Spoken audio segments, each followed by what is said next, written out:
How to have fun anytime, anywhere. Step 1. Go to ChumbaCasino.com. ChumbaCasino.com. Got it. Step 2. Collect your welcome bonus. Come to Papa welcome bonus. Step 3. Play hundreds of casino-style games for free. That's a lot of games. All for free? Step 4. Unleash your excitement. Woohoo!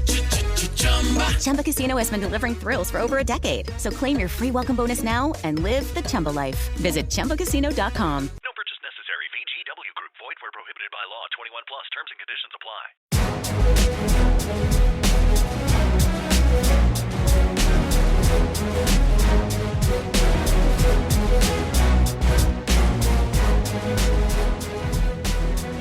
Welcome to the MMA Roadshow, episode number 519.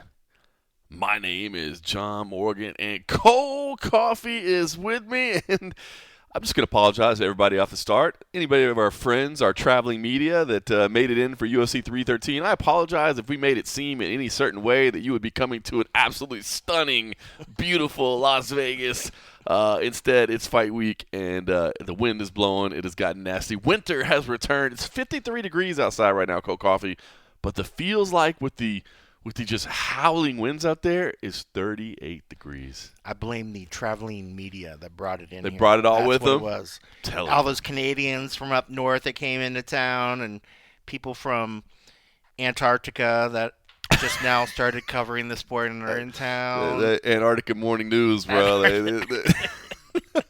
Yeah, man. I thought we were good. I thought we were spring. I thought it was good to go. Now, listen, I always do say April and October are the two best months. March is always a little bit, a little hit and miss, but I thought we were in there last week. We were good. We got a little teaser. Yeah, but we didn't, so I apologize for that. We got a lot to talk about with UFC 313, of course, and we will get to that. But, look, I wouldn't normally lead with CFFC news, right? I mean, yes, CFFC is my home, and obviously I'm always going to be a homer for CFFC, but I understand, our position in the sport, what our role is. We're a developmental organization. We're trying to get people ready for the big shows. But come on, how about that breaking news? Yaroslav Amosov and Curtis Millender taking place next week, CFFC 140, next Friday night, 2300 in Arena in Philadelphia. Of course, I will be on the microphone. Andre Petrosky will be with me as well. Oh, nice. Yeah, CM Punk is out for a little bit. He's in the middle of a big run. He's going to miss this show, and he's definitely going to miss the next show as well because the next show is in Florida, and that is the same weekend of WrestleMania. So that's important. I am really hoping. Anybody out there, Triple H, whoever it is that's getting all this done, if you could put my boy Punk on Sunday night of WrestleMania, I would really appreciate that so I can fly back next month to get a chance to see that at Allegiant Stadium. But back to where I started. How about that? Yeah. Amosov versus Millender at CFFC 140. That's huge. I mean, it's one thing. I mean, when we think of CFFC as like the feeder organization, now it is a revival organization. Right. I mean, to think that both those names have legit like veteran experience in major organizations, and then to come back to CFFC. I actually had to do a little double take when I saw it. I was like, no, that does not say CFFC. I was like, what is going on? But, dude, it's a huge pickup, man. Yeah. I mean, as much as we've been saying, and it's just kind of crazy because, like you said, it tends to be the feeder. It's the little brother to the UFC. That's it.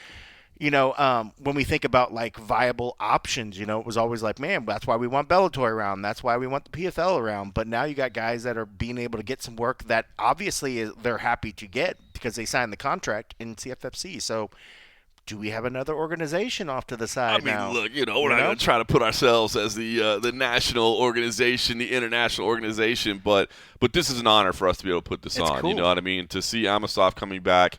Of course, the former Bellator welterweight champion lost his title the last time out against Jason Jackson. That was a big upset. Nobody really saw that one coming. Amosov, of course, deserves a lot of respect, not only for his record. Remember, he's 27-1, which is incredible, but he has an amazing story where, he's Ukrainian, and he had to step aside for a little bit to go defend his nation. I mean, that's pretty amazing to be a professional athlete and say, I'm going to put this aside, I'm going to take up arms, and I'm going to defend my homeland. So deserves a hell of a lot of respect. Wanted to get the rematch with Jason Jackson. I think those two guys both kind of fell victim to the reorganization, right? I mean, the PFL came over and took over Bellator, and we've seen a lot of fights just didn't happen. And they wanted I think both of them were kind of up for that immediate rematch. It didn't happen, and ultimately Amosov's contract ran out. And, he wants to get the UFC's attention, and what better place to do it than on UFC Fight Pass. So honored to have him. And then Curtis Millender. His track record is incredible, man. It's funny because I was actually putting together the press release for this. And, obviously known Curtis for a long time. I followed his career. I've been there. But you kind of forget. I mean, the guy had a great run in the UFC. He started out, he beats Thiago Alves, Max Griffin, and CR Bahardazada. So, 3 very, very tough opponents that he beat. Takes a loss to Elizeu Zaleski dos Santos, who at that point I think was at a much higher point in his career than he is now. Elizeu Zaleski dos Santos is still very tough, but at that point I think he was a little bit higher in his career. And then he loses to Bilal Muhammad. And his contract ran out at that point. I remember he decided to leave the UFC. But, you look at that now, and it's like, well, you go 3-2, and one of your losses is the current welterweight champion. You know what I mean? So it's not a bad mark. Not a bad mark at all. I went on to fight for Bellator, went on to fight for PFL. He's been doing some boxing. He's been doing some bare-knuckle boxing as well. He's always been willing to fight anybody. It was crazy putting the names together that he's fought for that press release as well. Alexander Shemenko, Ryan Ford, Magomed Karamov, Rory McDonald, Saba Hamasi, plus the ones we already talked about in the UFC. He had Brennan Ward very early on in his career as well. So, man, just a very, very cool, exciting pickup for us at CFFC 140. So, hopefully you're always checking out CFFC. But if you're not, maybe this will give you a reason. We'll remind you anyway. Yeah, we'll remind you again next week. Check it out. But by the way, it's going to be a catchweight bout at 183 pounds. That was in the press release, but just in case you might miss that. So Curtis Millender has been fighting at 185. He's going to come down just slightly. I imagine for Amosov, I didn't ask, but I'm guessing that's probably close to walk-around weight for him. You maybe have to cut a little bit. I imagine his future is back at welterweight as well. But so that'll be a special attraction matchup for us at CFFC. And, of course, then we have a lightweight title fight as well, some other very entertaining matchups that we can talk about next week when I head out there. But, yeah, like I said, don't get a lot of chances to maybe lead with CFFC news, but that's pretty damn big. I was proud to hear the rumblings behind the scenes that was coming together and was happy to see that get announced to the public this morning. Yeah, and it certainly sets the precedent that it can happen again.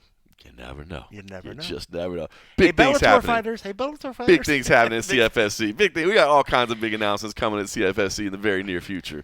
All right, listen. So we got 313 to talk about, but I kind of would also feel bad if we didn't start with Zuffa getting into Yeah, that was a huge one. That's huge. It's huge. I guess it's TKO now. Zuffa boxing will always be on my brain, but yeah. That's massive. This thing has been kind of kicked around and talked about, and we had heard the rumblings. We knew something was going on, but to have the trigger pulled and the bomb dropped, and hey, this thing is happening. Big news in the sport of boxing. I've seen kind of mixed reviews so far. The way people are acting. Some people seem very excited by it. Some people seem very unexcited by it. Man, I don't. Yeah, that's the thing. If if Turkey and the Saudis were trying to just get in on their own, I think I could see where a lot of people could push back. And I think especially this day and age when you got the current administration is making everything pro-American, I think the last thing they want to do is lose another major sports, even though boxing isn't its own organization. But if you would lose, I guess, just like when people got really upset when Live Golf became a thing, everybody was like, there goes golf. What's going to happen to the PGA, Right. And then people started freaking out. I think by having the UFC involvement in TKO, they kind of now set it up to where it's not just a Saudi organization. They're making it a little bit more palatable that I could see where maybe, the overall American public might not be like, oh, here they go again. We're selling another one of our major sports to another organization. But, I think as much as Dana and those guys wanted to do their own thing, you just can't compete with that money over there. Right. They seemingly have endless money, and right now in America, we know that we don't have endless money, Correct. So I think for Dana, if they're going to, have the chance to make the fights they want to do and they're actually going to, try to keep boxing a real thing here, I know a lot of people are excited for it. I know boxing guys that I've talked to are excited about because they're excited for the prospect of bringing boxing back into the mainstream and back into be like a major influence in the U.S. And I think they feel like it's been lacking, maybe because of the promotions, maybe the big promoters themselves. People are a little bit tired of the Bob Arons. People are tired of the Golden Boys. People are tired of this other sort of stuff. and they have their own personality and their own battles and their own issues or whatever. If this helps, create an avenue for the promotion and make the sport, a possible, a big player again in the U.S. Because right now it's not. I mean, we got the NFL, we got the NBA. Even the MMA is not even the biggest thing here, But when you think of boxing, it's like, where does it even fit in the thing? Outside of the diehards, nobody talks about boxing. Correct. So I think they're trying to, add it to the place. You got people that won't talk about President Trump without bringing up Dana in the UFC. So now you get to tag him in with part of this over here, and I think it's going to, certainly help promote it. But, again, a lot of people really think that a lot of this Saudi money is sports washing a lot of the stuff that the Saudis have done and their own human rights issues and other sort of stuff. And not that we ever get really too political about it or whatever, but there is always going to be that aspect of it around the money that's over there. It's a fair concern to bring up. Like you said, we don't really go down that path, but it is a very fair and valid concern. Yeah, and so now people are going to, it's almost like if they would have came on their own, those potential flags would have got raised a lot easier than now as you have a partnership with an American company. Then people are like, okay, I'm sure it's going to be okay. They're going to be, it's the American company that's running it. It's TKO Boxing. It's not Turkey, even though they don't realize that Turkey actually changed it to Turkey's KO Boxing. They just, hasn't been small said requests, yet. guys. Small requests. In fact, you don't have to change anything. Keep it called TKO. But between you and me, Dana, hold my hand real quick. It is Turkey's KO Boxing. And Dana's like, can I get my hand back? No, Dana, we're talking about something very important. I'm holding your hand. I want you to understand the gravity of this. So funny. Cultural differences. I mean, that is so hilarious. Dana, let me kiss you real quick. Let's seal the deal. Well, listen, I think for TKO, for Dana, it's brilliant, right? Because they're not even having to lay out the money for it, right? They're getting paid to do it. So what a way to do it. He's always talked about, hey, I want to get into this, but I'm not sure the right way to do it. This would seem to be a no-risk situation to get in, right? Somebody else is funding it. Turkey's already done the legwork right now, building up all that stuff over there. He's already got momentum going. It's beautiful. So good on him. For TKO, they made, I think this is an amazing deal. But I honestly do think if you're a boxing lover, a boxing purist, you're passionate about it, I do think this will be a good thing. Now, I've seen a lot of people in the MMA space that are like, oh, my God, you don't understand the type of business practices that these guys employ, and it's going to ruin the sport. I disagree. I disagree, to be honest with you. I understand that there will be concerns about fighter pay and what that does. We know the UFC structure is to try to build more of a middle class. Maybe, of course, the high-end UFC fighters don't necessarily make what a Canelo does, but you're talking about these rare little one-off situations. I mean, there are many multimillionaires that have been made in the UFC, and there are let's be real. This is not going to change the pay structure in the UFC. No. Any sense of the word. But, it's two different entities. Oh, 100%. But I see people that are concerned that in the MMA space they're going to screw up boxing, and I don't think they will. The high-end stars are going to keep making their high-end money. Like Golden Boy's not going away overnight. Top rank. They think that they're going to ruin the pay for the big guys? Yeah. That's ridiculous. It won't happen right now. No. Now, over time, you may see it more resemble the UFC, where it's like, hey, there's more of a middle class here, But that boxing is weird, man. It's like you got these guys at the top that make insane money, and then you get those pay reports, and you're like, wait a minute, the first dude on the main card made 3 or something. Made 3 and 3. Like what? You look on the undercard, and you're like, that guy made $500. Yeah. Like what? But nobody wants to talk about that. Nobody talks about that. They'll still yell that the UFC guy is getting 10 and 10. Exactly. So I do think over time the boxing pay structure will probably shift. It'll change some. But right now the stars are going to be stars, and those people that aren't in this, the matchroom boxings, like I said, they're still going to have to. They're going to be paying top dollar because they want to keep stars to keep their name and their promotion relevant. So it's not like they're immediately just going to be able to buy out everybody's boxer and take them out. But because a lot of them are going to be locked into contracts. But will some of them move for the money? 100%. 100%. It's going to happen. They're going to have access to money that they never had to, so they can start pulling at some guys. And if that's the problem, is that they're going to get guys paid more to leave their current contracts, but you're mad that they're changing boxing? Yeah, it's a good thing. Yeah, it's a good problem. Here's the thing I think people, and I know it's always easier to bash the UFC than it is to praise them and whatever.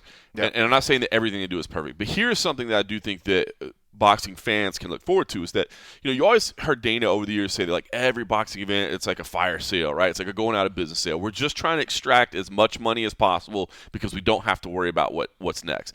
That is one thing, is that if you really take a step back and put if you have some anti-Zuffa, anti-UFC bias in your corner, put it aside for just a second and look at the things they do to build the sport. PIs, one thing, you know what I mean? But even just things like supporting regional shows with things like Fight Pass, like, the money that they pay out to the organizations that are, broadcast on UFC Fight Pass is hugely beneficial to the operation of those organizations and to help continue to give fighters at the grassroots level a place to go and a place to build and a place to, to continue to develop fighters for the future of the sport. And then there's all the things they do with the additional programming, the shoulder program, the promotional program, like all these things that these boxing promotions, because yes, they're maximizing what their fighter makes, but they're maximizing what they make. They're not building any infrastructure to help continue the sport to develop and to move forward. And that's what I think this organization will be really, really good at. So I'll be honest. I think it's a good thing. And again, I know there's a lot of people that aren't fans of the UFC's business practices and all that. But for the sport of boxing, especially if you're a fan, I feel like this is a good move, man. I feel like it's going to help the sport. Now, clear from this because I've only skimmed through articles.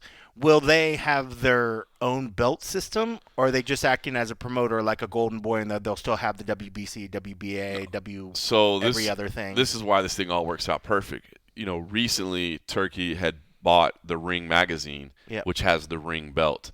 So they haven't necessarily formally announced what their intentions are, but I believe the idea would be the Ring belt, magazine and belt. I don't know if they still call it the Ring magazine belt, but the Ring belt will be the belt moving forward. That would be my assumption, and that means that so they won't compete against guys that are competing for like WBC belts and all that other. I think they will. I just don't think they'll necessarily put the WC, WBA, WBO. I don't think they'll put those belts on the line because all you have to do those belts are significant, right? Yeah. But you have to pay that fee. Like, why did? Well, I was going to say, but I guess that just makes sense if they just pay the fee to be part of those organizations. No, I don't think they'll pay a fee. I don't think they'll associate with them all. They think, hey, you guys want to keep having that WBA belt over there? Guys, knock yourself out. We're just not having any of our fighters compete for it. Well, then I can see where people would be upset because then you are taking a lot of pull out, and then you're not actually. Then it's another one of why can't you have the greatest fighters fight the greatest fighters? Well, you still can have the greatest fighters fight the greatest fighters. If they leave, they're fighting the Ring belt. Well, no, see, that's it. They don't have to leave the contract. See, they don't have. This is why I think people don't understand sometimes. They don't have contracts with those organizations. There is no WBA contract, no WBC contract. You're just paying those organizations sanctioning fees, which is part of the thing that everybody goes, this is stupid. Like, I'm paying a 20% purse fee to this organization just to say that they sanction this title. Like, what? Like, what did you do? You didn't build this, and I think that's where a lot of people really hate the system that is set up in boxing because you're paying these organizations to be able to compete for their titles, and those organizations aren't doing anything in terms of. And TKO won't have any fees on their Ring belt. Well, but it's all in house. It's Turkey's the one that owns. Well, Turkey's KO, but Turkey's the one that owns the belt. So I think that's the whole thing. It's gonna stick. It's like it's already done. It's done. Turkey KO. Let me hold your hand. It's so great. But yeah, it's like the UFC title. There's no licensing fee for the UFC title, right? It's just the UFC title of the organization. So, so I think that'll be interesting. I think it's gonna be a good thing. Look, ultimately, all those. That's what's gonna take some time to shift away from. Like I imagine in the beginning, it'll really be about building kind of middle class, grassroots, a couple stars. Your Callum Walshes and your, whatever will have. I don't think you're immediately going to snatch away everything, but it does seem to me like then Turkey's going to keep doing the Riyadh season event. So I think there's going to be fights here in North America, and then there'll continue to be fights in Saudi Arabia as well. So I mean, look, there's still a lot of answers to be had, and again, I understand potential criticisms, but I just think, for me personally, at least from the outside looking in, I think this is a good thing for boxing, at least for fans. Maybe not for other promoters, maybe not for sanctioning bodies. So there's a lot of people who are doing business in boxing that I would probably say, you probably don't think this is a very good thing. But to me, if you're a fan of boxing, I think you got to say this is a good thing. Well, this is where you start running into the good old boys and who's friends with who when you start dealing with commissions and in big cities. Like Dana and the UFC has their things. Boxing commissions have long, I'm sure, have their own little, backroom meetings with these commissions when these fights go into place. And so now if it comes into town and you're going to have people competing for venues, you're going to have people competing whether you're going to allow them to compete. And granted, any commission is going to be like, hey, you want to bring an event to our town, we're more than likely to happy to take your money. But you got to think that there's going to be some conversations with these bodies that have been paying these commissions forever. Hey, do me, I don't think they'd go as so far as to say, like, don't commission, because I think that'd be silly because nobody's going to turn it down. But, if it comes to make it a little tougher, make it a little tougher. Couple say, of hoops hey, to jump through. If they know, like, say, like, here the Mexican Independence Day, that was always now a hot event that happens in T-Mobile. Now you got another big major boxing promotion that might want to try to throw their hat in the ring. Now you're going to have these other promoters, whereas before we had like UFC trying to compete with boxing. Now you got multiple boxing, because usually most of the boxing organizations don't have the money to really compete with the big players in these big cities for these big dates. But you're now there's going to be another. Well, you're 100% right about that, right? Because, like, for instance, you look at Las Vegas is the home of the UFC, right? Yep. Why has Bellator never come here? Why has obviously now it doesn't exist, but you know what I mean? Like, why have major competitors never been able to come here?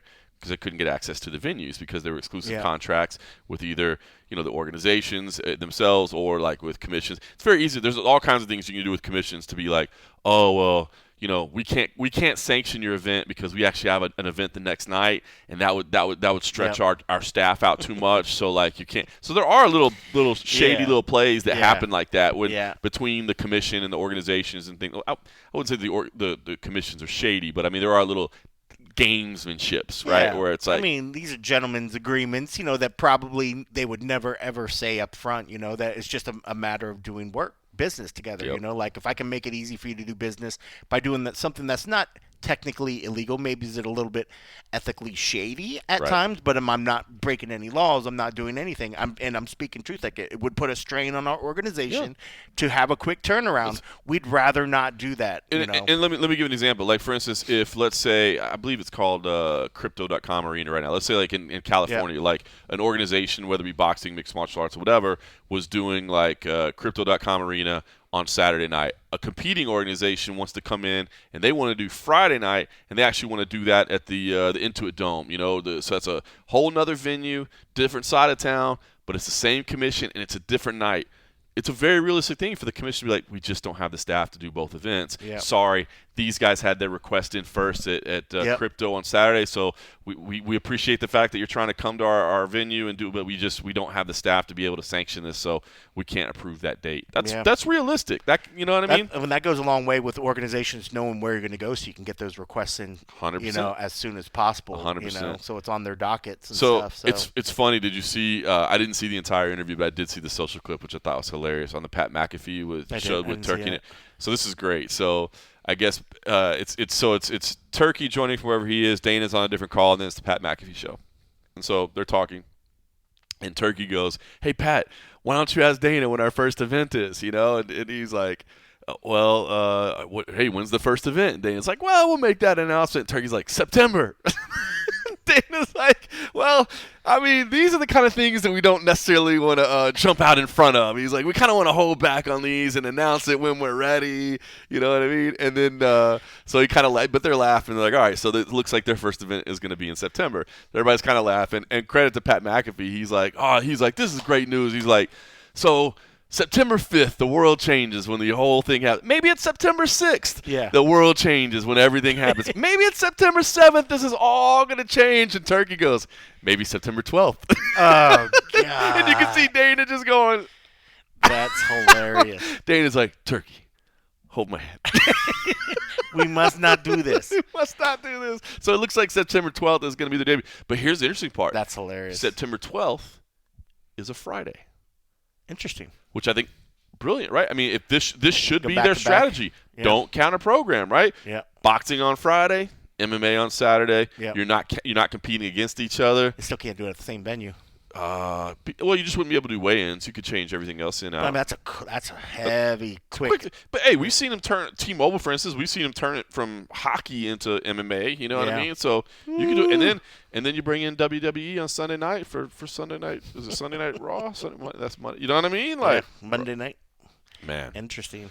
So anyway, it is big news, and I know I'll never sit here and say that we're boxing experts. I think we always jump out and say that, hey, our life is so consumed by MMA that I will never pretend. Media sucks. Yeah, that'll be interesting. They're to see so chaotic. That'll be interesting to see if they try to change. So supposedly, when we brought up the thing with the staffs, because I joked with some of the guys. So at Media Day yesterday, you were talking about it? I was like, because I saw some of the ops people, and they're like, he was like, they want us to never go home. I was like, you might as well buy a house over there or something.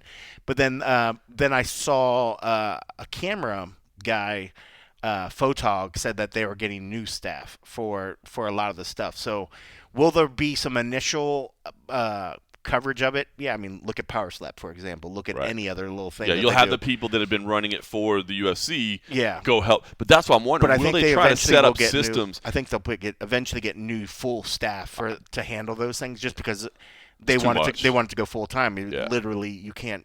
They're already running them so ragged, doing Power Slap as well as this, which is already ridiculous. But to think and Fight Pass Invitationals, So they're supposedly. But will they ask some of them to probably help out initially? Yeah, 100%.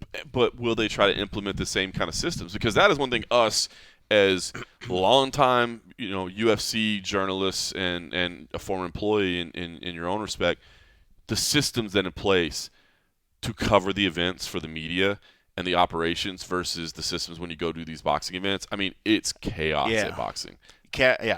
Boxing is just like a free-for-all that nobody listens to. But I think if you're run by the same level of PR that actually slaps the hands of the media that's running amok, trying to do whatever, then they'll learn the system, and then hopefully it would go that way. But if it's it's boxing, we just don't really whatever, because if the people that come over are used to boxing, like say they work for X promotion and they come over because they have boxing experience, it's probably going to look a hell of a lot more like a regular boxing one as opposed to somebody that's went through and done like either, WWE or UFC or something along those lines.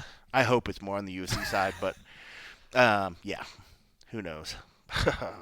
Not my funnest sport to cover. No. And it's not the sport. It's not the fighters. Sport's great. It's the media. It's the circus. It's just such a. It's just the culture of it. It's not an attack on anybody. Yeah. It's just the culture. It's like, there's no like dog eat dog, no rules. Yeah, I'm going to jump in front of your shot. Here's our assigned seat. Hey, we respect all the cameras are going to be here, so please nobody set up a camera in front where you're going to block the shot of everyone else. That's what we do in mixed martial arts. Yeah. So everybody's kind of like, hey, you good? All right, we're good. Everybody's good. I mean, you see it when we do face-offs. What does Dana do? He looks at everybody good, and then we'll do the face-offs. Yeah. You know what I mean? Like that doesn't happen in boxing. No. And it's not an insult. It's just they've never done it that way. No, it's because they're dudes with their little phones and their whatever, and they live in their fucking basement of their mom's house, and they just run not forward an up insult there. at all. As I said, we're not attacking anyone. Just these ones that I'm talking about. The other ones are good. The ones that don't live in their mom's basement and don't run up with their phone to block the whole stage because they're like, this is what we do. That is wild. And then the I know. I mean, again, I've only covered a handful of events in boxing, but I remember like the media all lining up afterwards to like get their credentials autographed and stuff by the boxers. I was just like, get a fucking what are we life. what are we doing here? What are we doing? Get ready. Get ready. You will not see me in that line. All right, we'll get ready for UFC 313 as well. Of course, we'll be heading over to the press conference at Mandalay Bay, which we haven't been at Mandalay Bay in forever. We'll be doing that here shortly. But, of course, you were at Media Day all day yesterday. I will give a quick plug. I did stop by the Apex briefly, and I did speak with King Green for Grind City Media. If you want to go check that out over at the Grind City Media YouTube channel or any of their podcast subscription places, King Green was awesome, man. He keeps it real. He, I guess, adult language warning, not safe for work, maybe, perhaps, but he was great. And man, it's been an honor to cover his career for more than a decade. And every time we get a chance to talk, he's always very respectful and keeps it very real. So we had some great conversations. But I know you were there for the full media day yesterday. I did watch many of MMA Fighting's YouTube videos, including Alex Pereira and Magomed, Ankalaev, the headliners. Man, it looks like the odds are still holding right now for the time being, kind of a pick 'em. I think they've kind of swapped back and forth between, kind of who's the favorite at certain places, but pretty much a pick 'em. And, I believe that. I feel the same way, man. I am torn on this fight, and I'm excited for it. I feel like I'll be interested to see what T-Mobile's. I mean, Alex Pereira has quickly become one of the biggest stars in the sport. Like the buzz that he creates is insane, and we talk about it multiple times on here because the guy fights all the time. How wild it is to see because he doesn't talk trash, he doesn't even speak English, but people are just absolutely drawn to him. Ankalaev, I think you and I over the years have always talked about the fact too that Ankalaev, if you could just speak Russian or he can speak English, you can tell he has personality. He's always got like this kind of weird smile, and he's kind of laughing when he talks about stuff. So I don't feel like this is a hugely like mad buzz around town about this fight, but I'm intrigued by it, man, and I'm really torn, man. I agree with these odds, and I feel like this is kind of a pick'em type fight, man. And maybe I'm crazy and think that maybe everybody's just looking for somebody who can actually challenge Poatan. But I feel like Ankalaev is that guy. Yeah, I was going to say, if that's the requisite is somebody that could challenge him, I mean, it'd be silly to think that he can't challenge him. I mean, most people, I think, see this as a striker versus the grappler, but, I mean, Ankalaev has good hands as well. Does he maybe have the explosive finishes that we've seen from Pereira? No. And I think there's been fights we've seen where Ankalaev his hands just didn't look great, like he was sort of battling with it. And I don't know if that was just a comfort level or maybe he was just slow to start. But if he gets his hands on him and he's able to hold on to him, that's the real problem I think that poses for Alex. And that's going to be the issue. I mean, one, he's got to get in close to do that. But, I mean, I don't think he's going to be silly enough to just kind of barge forward. But maybe he's confident he could take a shot or two and get in there and get a hold of him. Because once he gets a good hold of him, I mean, not that we've ever seen Alex really, show like, I am the best guy to defend takedowns, or you will not get me down to the ground. Like, that's always going to be his Achilles heel out of his, when it comes to striking, he's got beautiful striking. I mean, he was a world-renowned kickboxer, for Pete's sake, and then he comes over to MMA. His power, his skill transfer just fine.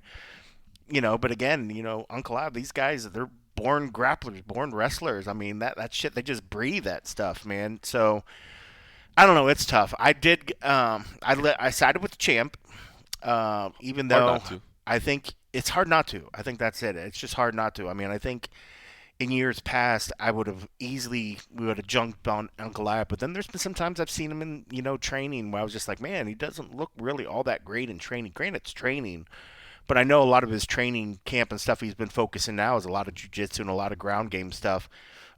Maybe he's just kind of resolved himself to the fact that, he's not going to look like a better striker than Alex, so let's work on the things that I am going to look better at, and that would be the ground stuff. So if he gets to the ground, Alex going to have some problems that he has to deal with, and we'll really see how much he's actually grown his ground game. If he can't get up off the ground, then it's going to be a long night, and it's not going to be a good end, and we'll see a change of hands. But if he can keep it standing, and Magomed thinks he wants to make it a striking match, and he wants to go out there and prove to people that he can knock out Alex, it might be a long night, and it might be a bad night for him. But I gave the champ the bonus on this one. I just couldn't go. That's exactly what I feel about it. Is that I can make the case for how Ankalaev wins this fight. He's good on the feet. You know what I mean? Yeah. I don't think you want to build a game plan that's like, let's just strike with Alex. Like, that's silly. But he's good on the feet. Yeah. And he doesn't have the big double leg takedown, but if he gets in the clinch, like, he's got good takedowns and he's heavy on top. You know what I mean? So like, I can make a case. To me, it is a 50-50 fight, but I feel the same way. It's just Alex has that little something right now that you got to give, right? That you got to give. So I'm intrigued by this. They both had a little bit of trash talk back and forth, whatever. It's been interesting. It's silly trash talk. Yeah. But it's been interesting to me to hear how Ramadan has come to this. Like, it doesn't. Yeah. It's interesting because it wasn't all that long ago that I feel like people didn't even know what Ramadan was, and now I guess because there's been so many of these Muslim fighters that have had success, like, it's a real discussion point. Yeah. But it's interesting to me how, like, now it's come into the thing of like, you're not even fasting or whatever. Yeah. But I will say, and again, not that I know a whole lot about the Muslim faith, but just in doing interviews over the years, I do know that I've heard fighters say, like, Muslim faith does allow for you, if you have professional reasons of why you can't fast, like, you can essentially carve out days and then make it back at the end of the month or whatever. So I just thought that was well, weird. even on this, I mean, if you go off what I heard him say, the only concession that he's making is the water consumption. Right. He needs to drink water during the day to help aid the he needs the water load. Yeah, that's the water load. And so he's going to do that to help lose the weight. Typically, he's not able to drink water until after sunset. Right. You know, so is that like when Alex was saying he's seen food bags, he's claiming he's given the impression that Magomed's eating food and he's doing things, like he's seen these things. So when Magomed said, yes, I had to change and I had to change my fast around, but it's to drink water, you know, Alex is still like, see, I told you. And it's like, bro, he's not eating food. Right. He's drinking water, for Pete's sake.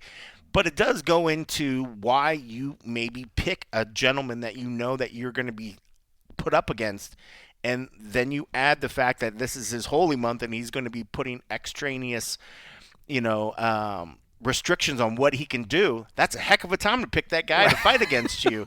There's definitely some gamesmanship, you know, into why this fight took place now as opposed to other times, you know. And that was partly, too, you know, with me thinking like, man, Alex really thought this one out a little bit. And that's kind of also, too, why I was like, oh, I'm going to add that onto the champ because. Hey, you know what? And if that was his line of thinking, good on you. 100%. You know what I mean? There's nothing wrong about that at all. I mean, if you know somebody's going to make it harder for themselves to do a weight cut, to, you know, just have the energy during the day. I mean, this is what they're giving up for the religion. And if you're just like, hey, all power to you, but, you know, we're in a sporting event and I might use that against you because I know you're a little bit depleted. Why not? Yeah, There's nothing against that. Why not? If it wasn't allowed, if it wasn't whatever, they would just make it so that fighters couldn't fight fighters when they're going through Ramadan. Yeah. But the Ramadan fighters know what they want to do. I mean, this is if anything else is proving their faith and proving their resilience and proving how I can even do this while I'm holding back, while I'm giving things to my belief. I can still whip your ass. Yep. You know, so I ain't even eating during the day, dog. I ain't drinking, and I'll still whip your ass. You know? Or I would love that. Or I was just thinking in my head, wouldn't that have been great if he's like, so what's your point, Alex? I'm a bad Muslim? Fine. But I'm a great fighter, and I'm going to fuck you up. You know? Like that'd be good.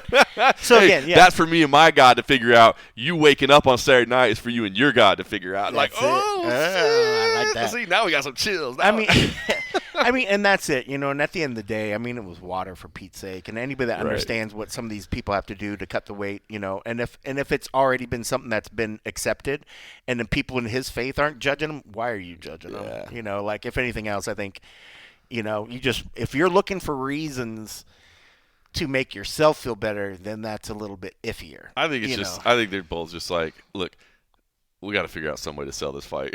You know what I mean? Yeah. Like but the hardcore is, at least I think it's going to be a great fight. Oh, it's going to be a good fight. I said this. I don't think it's going to be a high volume fight. Like I don't think it's going to be a high pace, high volume fight. But there's going to be a lot of tension in it because they both have so much power. I was going to say that's it. They're going to have so much respect. I just hope that the first 3 minutes isn't them just sort of like staring at each other, getting some moves, little feints, around, little something.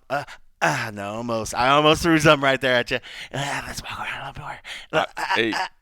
No, I almost still. You know, it could be. There could be some moves in the opening round.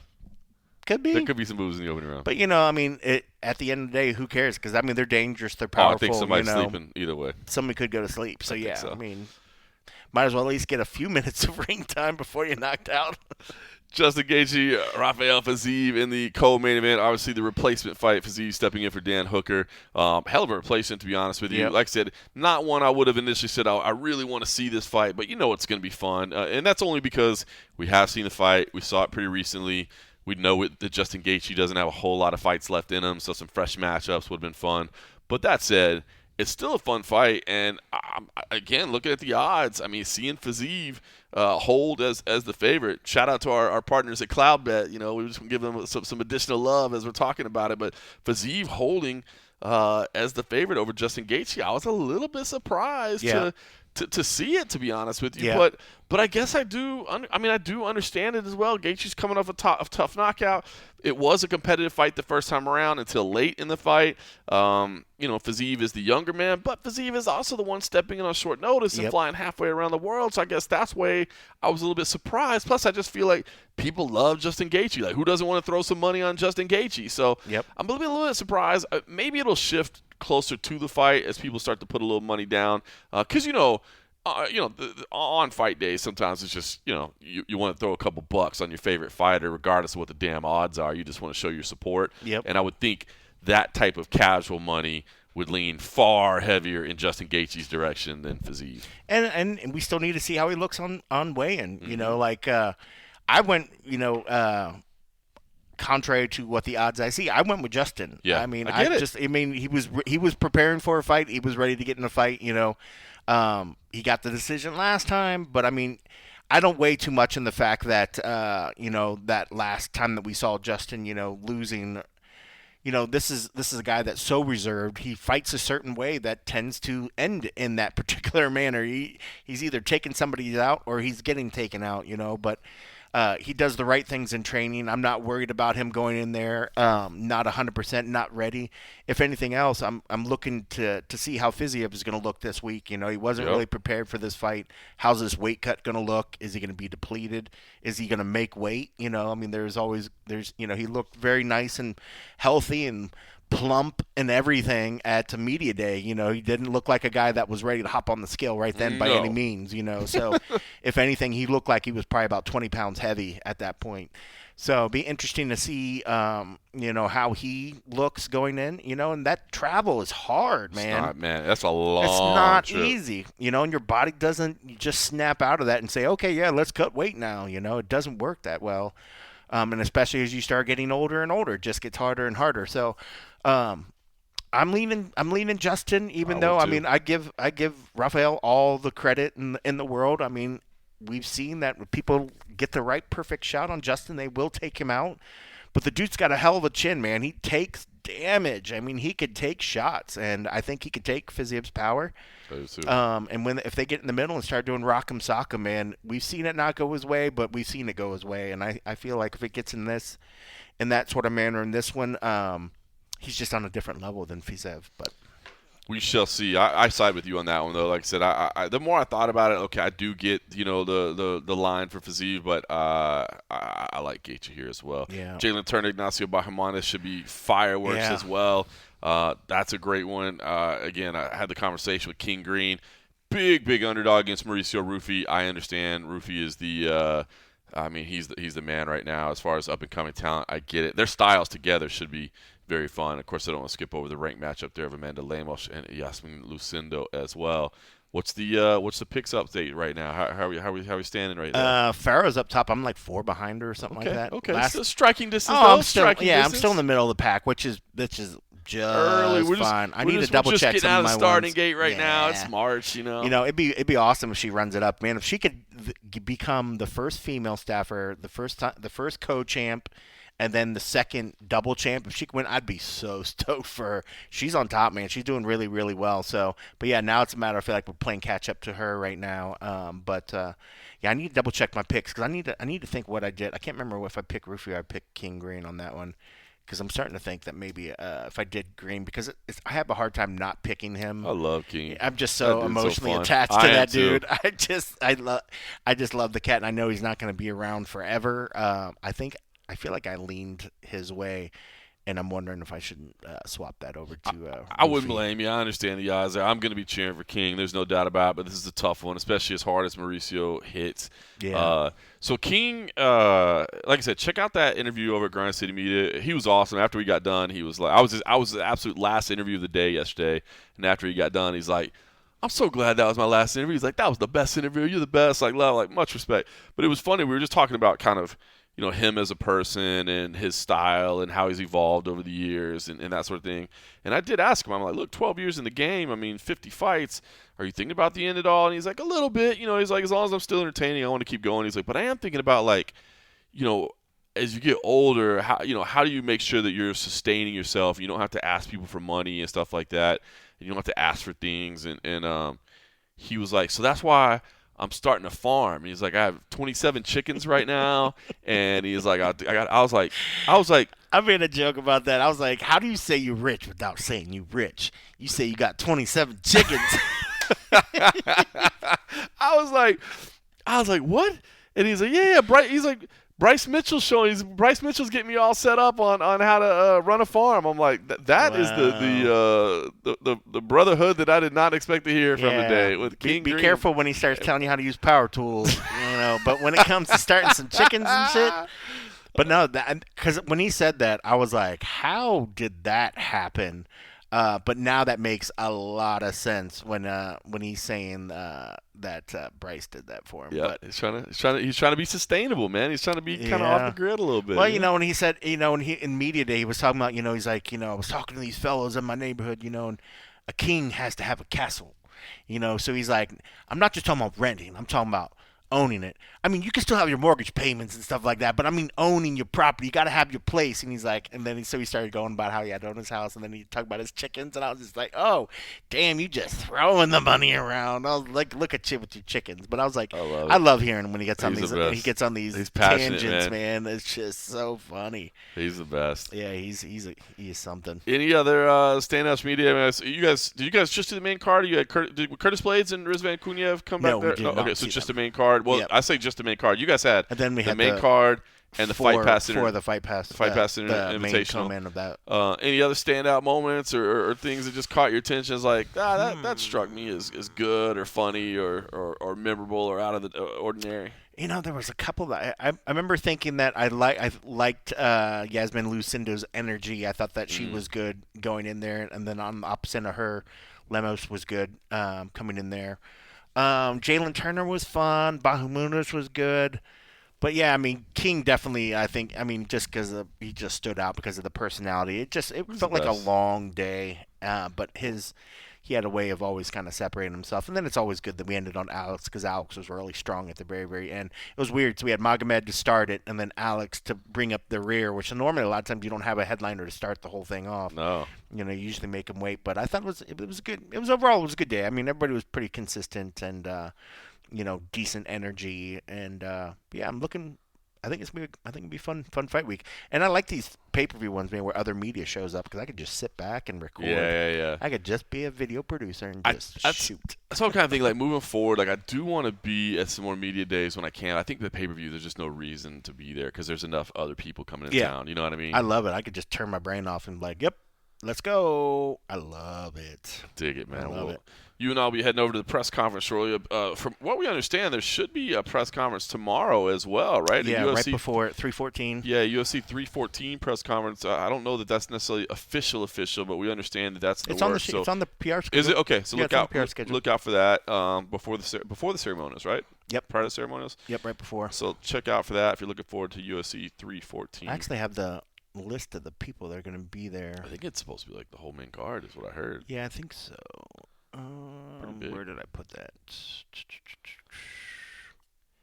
Let me just take it up. While you're looking that up, I do want to give a shout out to Justin Janes. Obviously, Justin Janes, friend of the show, former coach of Cold Coffee, and of course, I've called a couple of collegiate wrestling matches with him as part of CFFC Match Day. But he is making his bare knuckle boxing debut this weekend as part of Fusion Fight League.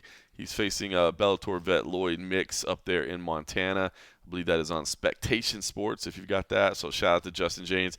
Justin, I respect Justin, man. He's been saying going into this, like the offer came up and he's like, I got to do that. I've been fighting my whole life. I got to do it. But he has been open and saying like, I'm kind of nervous about it. Like, I don't know if my skills translate and, if it feels the same as whatever. So it's chin and knuckle, man. It's chin and knuckle and hopefully some head movement.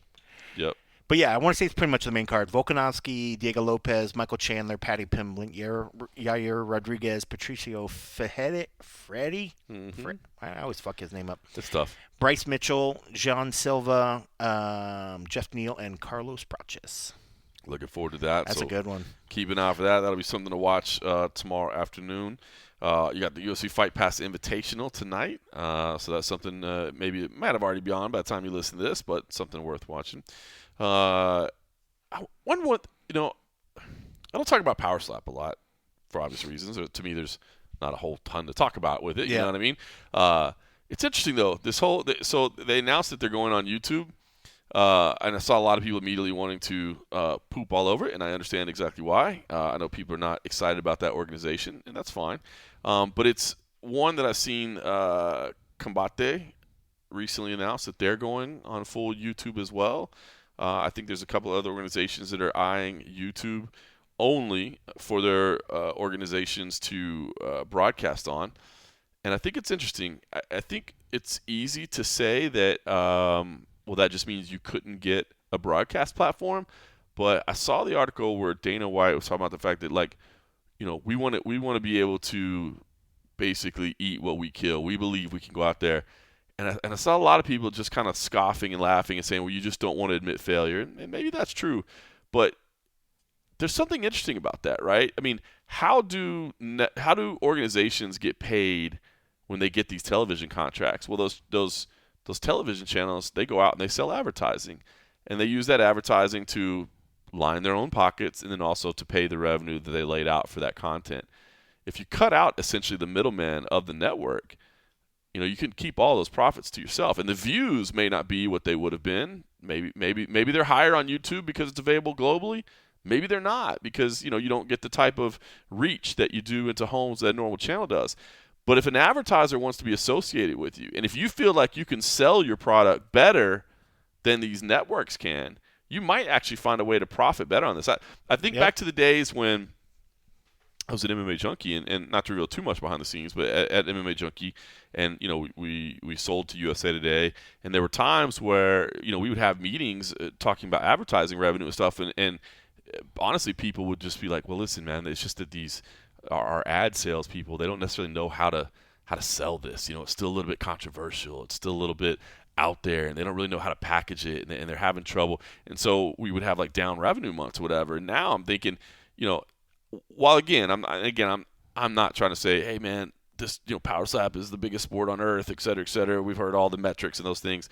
I would just say be hesitant in immediately bearing that as a failure, because if you could still go out and secure the advertising revenue and now you no longer have to share that with a network that paid you, or you're only getting a percentage of that, you can actually end up turning a higher profit in the long term. So just sometimes to think. I know everybody wants to rush to judge sometimes, but sometimes make sure you take a step back and think about, why would somebody make this move? Why would this be a potential positive move? Yeah, I mean, what could they really been possibly getting from Rumble when they had it on there? Like, and I think I think they're just doing it for their platform, and well, just the streaming engagement and like the as many views as it was getting. And I think it was giving them crazy numbers, but they can't possibly have been throwing them a bunch of money. Well, I think there was a figure that it was like a $30 million deal. But always remember with those deals, it's like, well, that includes this amount of impressions on our network. You know what I mean? It's like not actually cash changing hands. Sometimes you have to remember that when you hear a $30 million deal, it doesn't mean we wrote you a check for $30 million. You'd have to pay for those impressions, and so they're giving you a dollar value. Exactly. For those they're runs. like, we're giving you, you know what I mean? So it's a way to be structured. But just something to think about. Again, when you're thinking about the business side of things, think about things. So just want to share that out there, because I think, I mean, because honestly, I saw Combate going to YouTube first. And then this deal was announced, and I'm like, I wonder if is that for that all women's, or they have? No, they're doing that. Their whole platform from now on already? is just going. Starting with their next one, they're all women's. Is that the all women's one? Mm-hmm. Okay, yeah. But now they're going to do all their stuff live on YouTube, English and Spanish, and it'll be interesting to see, you know, how it works for them. But I think that's the biggest thing, is that I thought Dana nailed it when he said, you know, we'll eat what we kill, meaning you go out and you're not if you're going on YouTube, you are not trying to live off the impressions or the ad sales that you get from YouTube. That's not what you're doing. You're not trying to live off that ad revenue. What you're trying to do is you're trying to go sell advertising on your own and not having to split it with a broadcast partner, but instead keeping it all for yourself. So just something to think about. Last thing I want to give a shout out as well. I want to give a shout out to long-time listener Gally up in Canada, as well as his wife.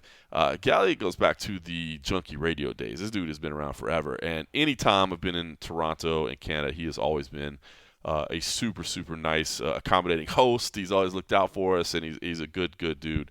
But I want to give a shout to him and his wife, because first of all, he created a very nice memento for my family for our dog that passed away, Buddy, our very loved Buddy. Still some rough moments over at our house, but he created a very nice memento, which was super, super cool of him.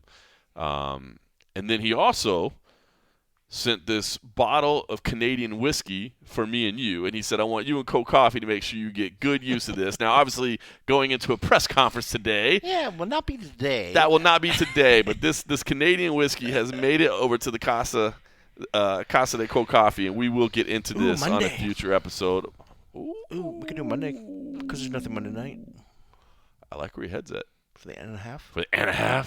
We might do that. Yeah, we'll tap into that maybe. We'll tap into this. So I want to thank him for that. But I want to give a shout out to his wife. So he lives up in Canada, but as luck would have it, his wife had a conference at Mandalay Bay. She's actually already gone. I was like, we could have just gone there today. But it was earlier in the week. She was having a conference at Mandalay Bay, and he's like, hey, if I send something, a little care package for you and Coke Coffee, would you mind going down to Mandalay and picking it up for my wife? And I was like, of course I don't mind that. So I went there and met her the other morning to share that memento.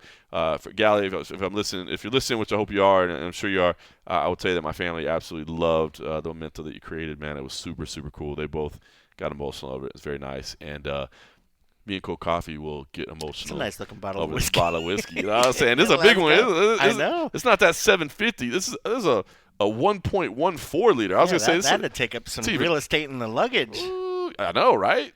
It was a big one, so I want to thank him for that. Yes, thank you very much. Lastly, you touched on the 1.5, which we'll certainly have on Monday afternoon, breaking down the pay-per-view. We might do it over a nice little bottle of whiskey, it sounds like, which would make it even more exciting. Maybe I'll just Uber over here, you know what I mean? We'll see how that goes. And then next week, we still got to nail it all down because I am taking a red-eye on Wednesday night to Philadelphia for the aforementioned CFFC 140. But it is episode number 520. Look at that. That will mark 10 consecutive years. 10 years. The very first show was April 5th. 10 years ago. 2015. We're not even in the Do whiskey the yet. math, people. I just know it was April 5th. Yeah, because I looked it up and I was like, you just assume it's going to be on the same date or whatever. Yeah, because I guess with leap years. And we've changed dates. We've had multiple leap years. Yeah. Right? Because it's every 4 years we've had 2 of them. So that changes some things. And yeah, that does like just crazy things to the algorithm of math. Yeah. 10 years though. It'll be 10. I mean, if you consider that it's a 52-week year, then 52 times 10, 520 is 10 years. So it's not the anniversary of it, like you said. Another month would be the 10-year calendar anniversary. Yeah. But 10 years. 10 years worth of episodes. That's crazy, man. Crazy. My kids, they're gonna be a teenager in 2 months. He was just a baby at the time. Unreal. My wife still liked me back then. That's. I'm just kidding. She never liked me. Jokes. We got jokes. We got jokes on a Thursday afternoon. But yeah, no, I'm looking forward to tapping into that on Monday. Right. But yeah, which makes even more sense because then it'll be a celebration whiskey. Celebrate good times. There might be some singing that night. Oh goodness. But yeah, no, I'm excited for this fight week and whiskey on Monday. Shoot, that's life. That's life, man. Let's go. All right, guys, everybody, enjoy the weekend. We'll be back. Everybody support us over at patreon.com/MMA Roadshow. We certainly appreciate that. Our friends over at CloudBet, the official sports book of the PFL, Karate Combat, and the MMA Roadshow. We appreciate them supporting us, and we appreciate all of you. Thanks for listening.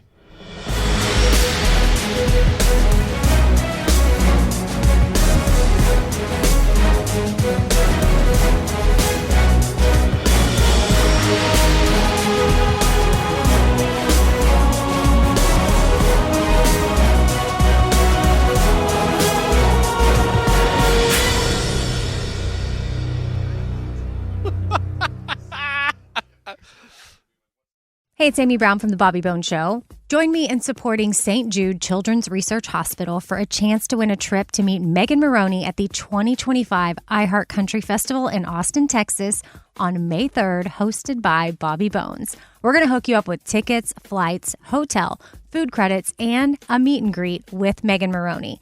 Take action now to support St. Jude and help cure childhood cancer, and you're going to be entered for a chance to win. Visit iHeartCountryTrip.com to learn more. Step into the world of power, loyalty, and luck. I'm going to make him an offer he can't refuse. With family, cannolis, and spins mean everything. Now, you want to get mixed up in the family business. Introducing The Godfather at ChumbaCasino.com. Test your luck in the shadowy world of The Godfather slot. Someday, I will call upon you to do a service for me. Play The Godfather now at ChumbaCasino.com. Welcome to the family. No